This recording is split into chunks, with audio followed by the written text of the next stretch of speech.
The Quarter 4 partnered schedule release schedule, nailing it, is now up on D&D Beyond, and it's a pretty exciting time for those of us who love the third-party stuff, because there's a bunch of cool stuff, just wonderful things on there.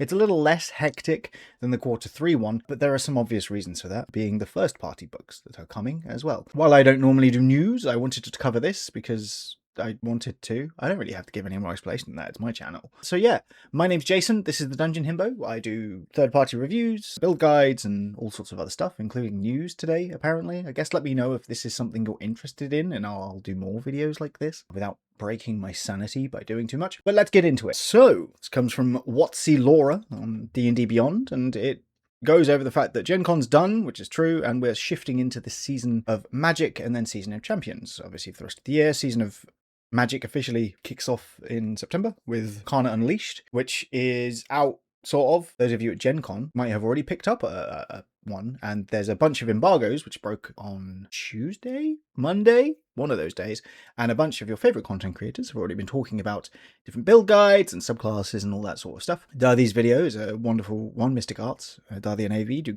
great work, and they've done a great video covering it, and Insight Check's done an amazing deep dive into a lot of the subclasses and things as well. I'll be covering it too, but that's for next week. This is for this week. So let's go through what is coming up and why the gaps are where they are. So the first thing we're getting is the Magus class from Sterling Vermin on September 29th. I just want to say how wonderful it is that we're getting actual release dates here instead of me having to assume when things are coming out and planning my content around that. It's a lovely little gift to me. The Magus class it's basically a spell blade. There's 6 subclasses that come with it, 30 new spells. I'm really excited about the spells because I do like Sterling Vermin's work. It's the group that did the Pugilist class, one of the stronger martial classes, but not the strongest, despite what people seem to think. And this one uses a bunch of unique mechanics and things like that to go into it. I have not seen the 5.5e version of it, the update, so I'm not going to talk too much about that just yet, but this is something we're getting at the end of September. It means that we've got a bit of a quiet period.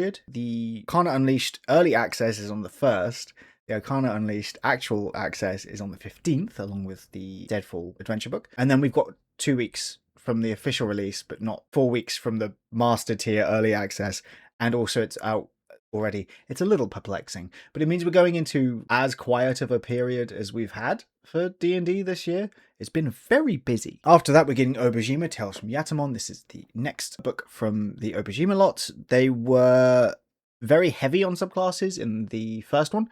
This one is a lot less. This one has 3 new subclasses, including the Neko Duelist, which is a fighter trained by cat warriors. Also, a bunch of new spells, creatures, backgrounds, feats, and magic items, as well as new rules for fixing and operating vehicles. Vehicles are a key part of Obejima, as is a lot of that retro sort of stuff. There's a Game Boy, for example. I think it's called Game Toy, in fact. I don't know much about the subclasses here. I'm a little disappointed to only see 3 new subclasses with this book, but I really like the feats from the original Obejima book, and I'm hoping that maybe sprinkled in amongst that we'll get the full 5.5e update as well. That would be nice, but it's not on here, so I can't assume that's going to be the case. We'd also have this rather handy look at everything that's coming because of this content coming soon thing, which has now been updated with dates as well, which is really, really handy. As you can see, the reason that we're not getting anything, Obejima is not getting anything till December from there, is because of the Warcraft book. The early access for the Warcraft starts on the 3rd, and it's probably reasonable to say that that's going to be a fairly big release. After Obejima, the next third-party thing is the Warlord player pack, which is from Kibble, a much beloved third-party class designer. The Warlord is a martial-only class, I believe, and it's a support class. It details the 8 subclasses here. Change the odds is brilliant. It gives a bunch of... It says the names of them. It doesn't really explain what any of them do. This is interestingly listed as being 5e, not 5.5e. I don't know if there is a 5.5e one. Should we check? I should check. Interestingly, it does not... I did some research. You don't need to watch me clicking and typing things. It does not look like there is a 5.5e version of this. The last update to the Warlord seems to be from 2022, which was updating it in regards to the latest SRD at that time. This shouldn't be an issue. Ultimately, the Warlord looks to be solid enough that even the 5e version should work, but it would be nice to have the compatibility, obviously, with D&D Beyond. And presumably that means there's not going to be a 5.5e update to the class anyway. It being a martial means that as a DM, I'd probably chuck some weapon masteries on there, but that's also, it's not meant to be attacking itself, it's meant to be supporting everyone else. So that'll be interesting to see. And then the final bit of player-facing content is the Herbarium. This is from Crow and Crown, which is a company I'm not that familiar with, but it promises to bring the untamable wilds to your gaming table. Herbarium includes everything you need to embrace your inner herbalist, including foraging mechanics and plants, witchy player backgrounds and subclasses, new occult-inspired spells, craftable poisons, potions, and items, folklore-inspired creatures, and more. So this looks like it might be fulfilling the witch vibe, right? Which a lot of players want more of in D&D, certainly from first-party stuff, but we're not getting it from first-party stuff. So this looks like that'll be a good opportunity for that. It doesn't give the details of how many of any of this stuff there is, but from having done some research, my understanding is that there were six subclasses in the 5e version. I don't know if the 5.5e version is going to be meaningfully different or not. I would assume not that different, along with like 100 items. So probably a bunch of stuff. Then we're then getting the Legends of Greyhawk in October, November, December, but with no set release date there. Although we do have it on the content roadmap, which is a bit weird. And then it's next year with, you know, Dark Sun, Greyhawk, and Star Wars. Normal end to that sentence. I'm not sure how I feel about the universes beyond, but that's it. I'm pretty excited to see more third-party classes coming to D&D Beyond.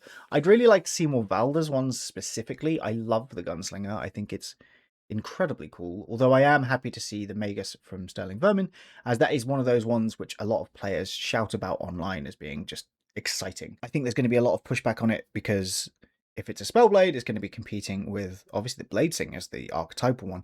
But it's not like that's the only Gish we have now. We have the Hero Sorcerer Gish, we have a bunch of Druid options, and then you've obviously got things like the Eldritch Knight, and even something like the Arcane Trickster, for example, all kind of fit into that fantasy of magic and swords. So it'll be cool to see how that has changed and how well it adapts to the 5.5e rules. While the Pugilist was complicated, I really liked it. I'm expecting the Magus to also be quite complicated, but I'm expecting to also like it. The Warlord being a support marshal is just really exciting. Kibbles Tasty, I believe it is Kibbles Tasty, is like I said, it's a third-party producer that a lot of people really, really like. So it's going to be cool to see their work on as well. The breadth of options and places that D&D Beyond is taking from now for third-party options is growing ever larger.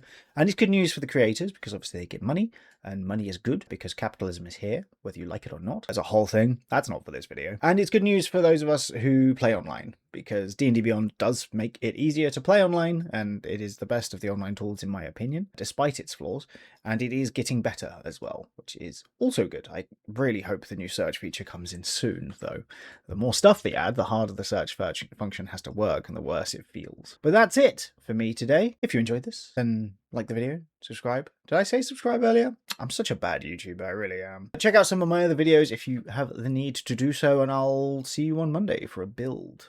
I'm doing a very silly one. I look forward to that, I guess. Take care in the meantime, have a good weekend, and goodbye.